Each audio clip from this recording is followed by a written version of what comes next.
Hello दोस्तों, स्वागत है एक बार फिर से आपका मेरे चैनल पे लीगल इंस 127 पे। दोस्तों, क्या आपकी पत्नी नौकरी करती है तो क्या फिर भी मेंटेनेंस देना पड़ता है? ये सवाल बहुत सारे पतियों का होता है। उन पतियों का जिन पे झूठे केसेस चल रहे हैं, मेंटेनेंस का केस पत्नी ने लगा दिया है। अब उनको ये समझ में नहीं आता है कि भाई जॉब तो वो फिर भी कर रही है, अपनी सारी ज़रूरतें लाइफ़स्टाइल अच्छे से बिता रही है, फिर भी वो मेंटेनेंस चाहती है, तो क्या मेंटेनेंस देना पड़ेगा? तो या फिर कोर्ट कहे कि खुद कमा रही है तो कुछ नहीं मिलेगा। सच क्या है? तो आज की वीडियो में मैं पूरी क्लियरिटी करूंगी। इस वीडियो में बहुत काम की वीडियो है, एंड तक देखिएगा, स्किप करके बिल्कुल मत देखिए क्योंकि आधी अधूरी जानकारी आपके लिए नुकसान ही देगी। और फिलहाल चैनल पर नए जुड़े हैं तो चैनल को लाइक करिए, शेयर करिए, सब्सक्राइब करिए, साथ ही बेल आइकन दबाइए ताकि आपको टाइम टाइम से मेरी वीडियो की नोटिफिकेशन सबसे पहले मिलती जाए। तो दोस्तों, आज मैं बात करूंगी एक ऐसे सवाल जो हजारों लोगों के दिमाग में ही चलता रहता है। क्या क्या पत्नी जॉब करती है तो क्या फिर भी मेंटेनेंस देना पड़ेगा? तो वर्किंग वाइफ को मेंटेनेंस मिलता है या नहीं मिलता?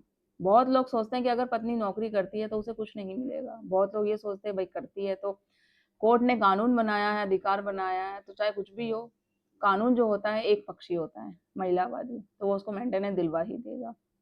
तो ये दो तरीके के जो क्वेश्चन होते हैं, लेकिन असली कानून क्या कहता है, चलिए ये समझते हैं हम। तो बेसिक लू क्या है कि भारत में मेंटेनेंस का कानून मेनली क्या होता है, सीआरपीसी 125 और हिंदू मैरिज एक्ट के तहत आता है। कानून का सीधा मकसद क्या है कि जो स्पाउस फाइनेंशियली वीक है और उसे सपोर्ट मिलना चाहिए। अब यहाँ सबसे बड़ा सवाल ये है कि अगर पत्नी नौकरी कर रही है तो क्या वो फाइनेंशियली वीक मानी जाएगी? दूसरा, यहाँ पर बहुत लोग गलती करते हैं, क्या गलती करते हैं, लाइक सिर्फ नौकरी होना इक्वल टू मेंटेनेंस नहीं मिलेगा, ऐसा नहीं है। मैं हमेशा ही अपनी वीडियो में क्लियर कर देती हूँ। अभी मैंने एक वीडियो बनाई थी जिसमें हाल ही में एक मेंटेनेंस में नया कानून लागू हुआ है। अगर आप लोगों ने नहीं देखी है तो वो देखिए, आप दोनों के लिए ज़रूरी है, महिला पुरुष दोनों के लिए ही। अब कोर्ट क्या देखती है, पत्नी की इनकम कितनी है, पति की इनकम, उसकी लाइफस्टाइल क्या, शादी के दौरान कितनी थी पत्नी की, और पति की इनकम, उसकी लाइक और कोई डिपेंडेंट है, फैमिली मेंबर, वो रेंट पे रहता है, कोई लोन चल रहा है, माता पिता, भाई बहन, उसकी एजुकेशन, शादी, ये सारी चीज़ों को देखते ही मेंटेनेंस डिसाइड होता है। अगर पत्नी की सैलरी बहुत कम है, अगर ये वर्किंग वाइफ की बात ले लो, सैलरी बहुत कम है और पति की इनकम काफ़ी ज़्यादा है, तो कोर्ट यह कह सकती है हाँ वाइफ वर्निंग है लेकिन फिर भी उसको मेंटेनेंस मिलेगा। क्यों? क्योंकि उसकी सैलरी कम है, उसकी ज़रूरतें पूरी नहीं हो पा रही है, और अगर बच्चा भी है तो वो भी हो गया, तो उस चीज़ में लेके। अब मान लीजिए एग्जाम्पल के तौर पे बताती हूँ, लाइक पत्नी की इनकम है 15,000 मंथली कमा रही है और पति कमा रहा है 1 लाख महीना, तो क्या 15,000 में वो अपनी लाइफस्टाइल मेंटेन कर पाएगी? तो बिल्कुल नहीं, पॉसिबल नहीं है। जो आज की डेट में भी महंगाई हो रही है, उस चीज़ में 15,000 में पूरी पॉसिबल हो जाए तो वो नहीं है पॉसिबल। तो जवाब है बिल्कुल इसका नहीं। इस केस में कोर्ट कह सकती है कि पति एडिशनल मेंटेनेंस देगा, लेकिन कब नहीं मिलेगा मेंटेनेंस, अब ये समझना जरूरी है।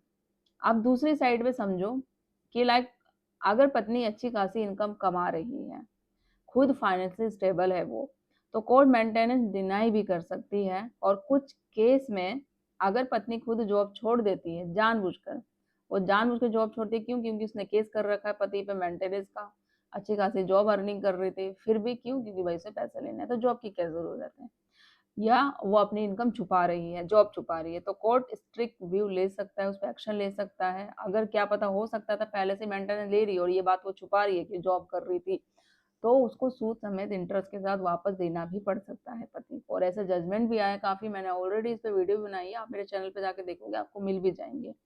तो इम्पोर्टेंट फैक्टर क्या होते हैं, कोर्ट ये चीज़ें कंसिडर करती है कि दोनों की इनकम, लाइफस्टाइल ड्यूरिंग मैरिज, और उसके डिपेंडेंट मतलब बच्चे या कोई पेरेंट्स कितने हैं, एक्सपेंसिव मतलब हर केस अलग अलग होता है, कोई सेम नहीं होता है। तो कोई फिक्स रूल नहीं है किसी का कि सेम ही हर एक केस का एक चीज़ हो, क्योंकि अलग अलग केस हो गया। तो बिगेस्ट जो गलती होती है वो क्या होती है, जो नहीं करनी चाहिए आप लोगों को, वर्किंग वाइफ इक्वल टू मतलब ये नहीं कि नो मेंटेनेंस नहीं मिलेगा। अब दोनों क्राइटेरिया अलग अलग होते हैं, कौन कौन सी वाइफ को मिलेगा कौन सी नहीं, वो मैंने ऑलरेडी क्लियर कर दिया। आई होप आपको क्लियर हो गया होगा।